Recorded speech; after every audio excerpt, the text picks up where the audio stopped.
Getting straight into it, Cam. Um, Ace Bailey is a favorite of both of ours. A lot of these kids are kids that, if I'm gonna be 100 with the people, a lot of these kids are kids that you put me on to, letting me know who they were. One of those, the biggest one of those, is Ace Bailey, who we have ranked number one in the class of 2024. Recently, you saw him play down in Atlanta. Um, Tell me what you saw. Um, what I saw, and one of the things that I've been raving about with Ace is first things first is he started out shooting the first four shots of the game, or first five shots. He was 1 for 5. And one thing that was intriguing to me is that the coach took him out to bench him, to talk to him about it. Ace sat at the front of the bench. Ace was still clapping. And Ace is obviously, man, he's the best player in the state. He's the best player on that team. And it's almost like when this generation of entitlement, it was refreshing to see a kid of his status be able to handle coaching and also be a good teammate at the same time. Uh, what that told me is that that's somebody who gets it. And he gets it early. I'm not no bigger than the team, and with that early maturity, just like we see in his game, is only going to get better. And I think he's only going to get more mature. Him going to Rutgers was kind of a, still optimistic about it in that situation. But he ended up finishing with 34 in that specific game. He ended up finishing with like 34 points, 12 rebounds. Again, it wasn't his actual on the court things. We already knew what he was going to do on the court. I mean, he's 6'9", can shoot it from all three levels. He's super athletic. He gets it done. He plays with energy on the defensive end. I already know what he's going to bring onto the court. But what I saw, the intangible of him being able to be coached and be able to be sitting down or sat down and not have an attitude about it and just play and still cheer his teams on. When that kid gets to the next level, I do have confidence that he's going to be able to be successful because of that. Circling back around to, I don't know why I'm circling back around to Caleb Wilson, but circling back around to Caleb Wilson. Tell me what you think about him and his game. Well, yeah, you had it right. I'm circling back to him because we talked about him early on in the week, and I had a chance to recently coach against him this past weekend over the Thanksgiving holiday. It was the same tournament that I was able to watch Ace Bailey, and Ace Bailey actually played after our game. Caleb would That was the game that Caleb had that 27 and 20 that I'm sure the internet has been raving about. Also, he had 6 assists to add with that. One of the things that I was impressed with was the 6 assists, along with the 27 and 20. Just his vision. It wasn't just a robotic catch the ball, swing, swing, swing. He was really making plays out of double teams. We were sending everything that we could at him because he's unstoppable. He's 6'9", and we didn't even really have anybody that could stand with him. And we were just trying to send everything that we could. And he just made plays out of it, man. I was really impressed with his poise, his patience. You're not going to rush him. You're not going to speed him up. He's going to play his game. His trainer, who I'm really familiar with, is doing a great job over there with him. And I can tell, like, everything that when I watch him on his videos and his training, everything that he trains or that he works on, he applies it to the game. Footwork, up and unders, all of that. I left that game really, really impressed with Caleb Wilson.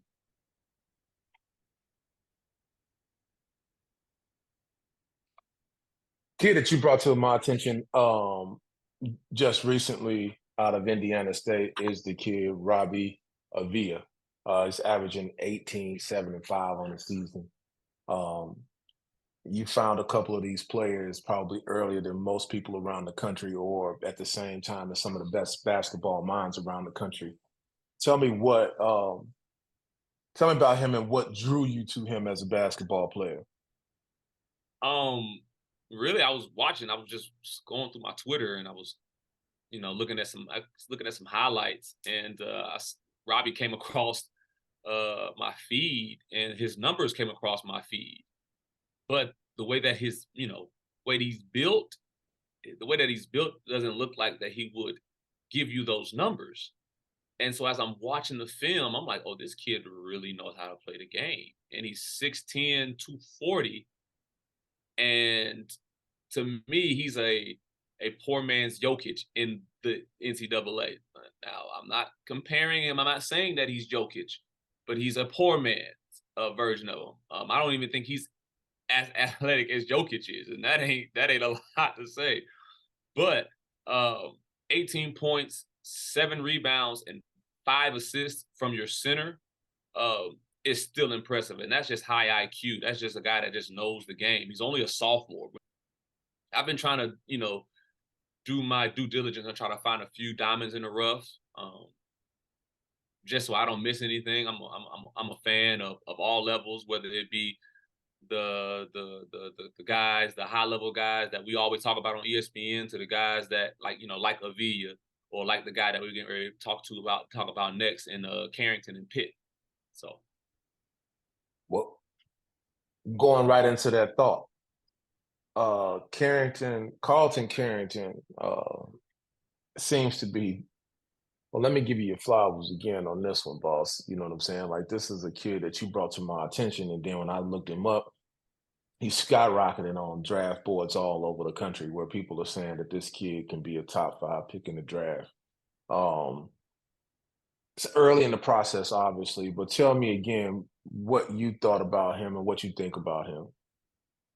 what stood out to me about Carlton Carrington is when I was watching and watching, like I told you, watching for these sleepers. He's a true freshman. In his first collegiate game, he had a triple double of 18, 12 rebounds, and 10 assists.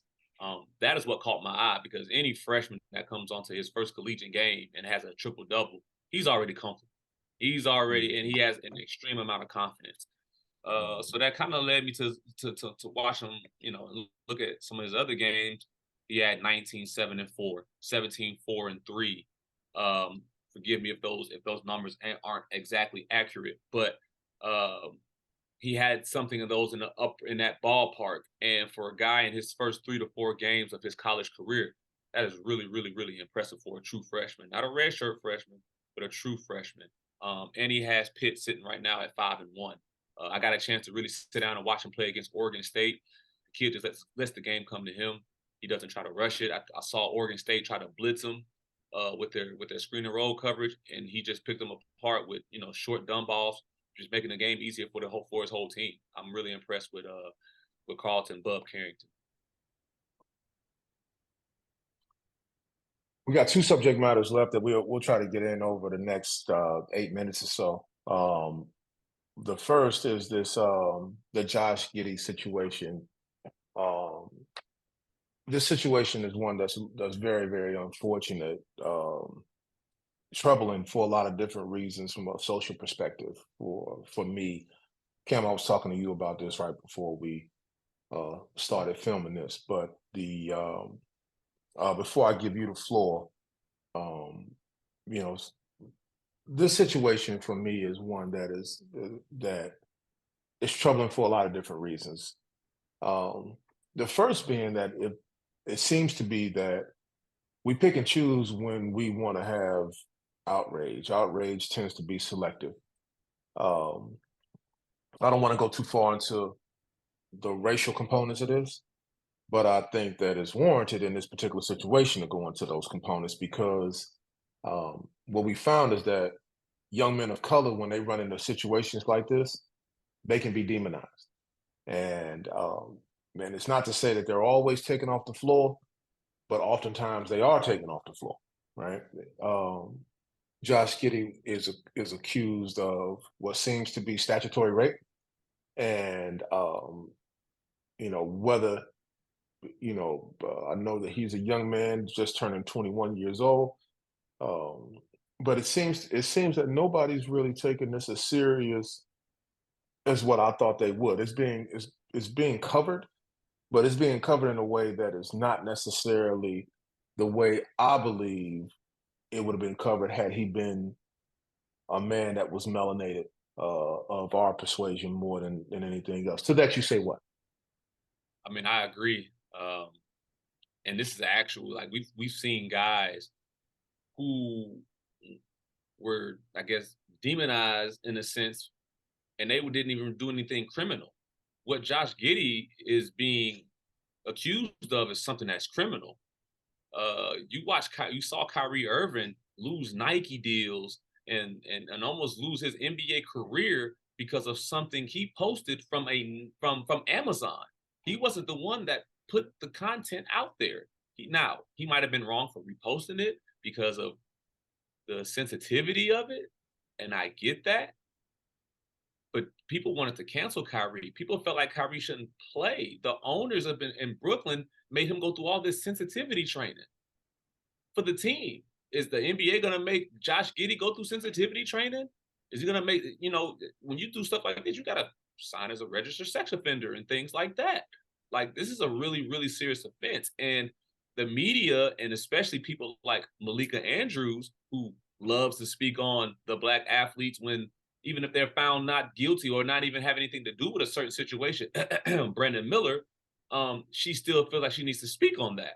Well, it took her a little, she finally has spoken on it, but it took her a little while and she didn't speak on it with the same type of energy she would speak with a black athlete or like you said, a melanated athlete. So I'm with you 100% on this. Yeah, she is. We were talking. You and I were talking right before this about Sean Taylor and the incident that happened with him, and it's just unfortunate that we find other black and brown people who want to hold the feet of other black and brown people to the fire when it comes to these injustices, even when sometimes they're not injustices, because Sean Taylor was not an injustice. This seems to be an injustice, and even if it isn't, it goes against the law, right? Whatever the law is, we wouldn't be having this conversation if it didn't. Um, I'm surprised.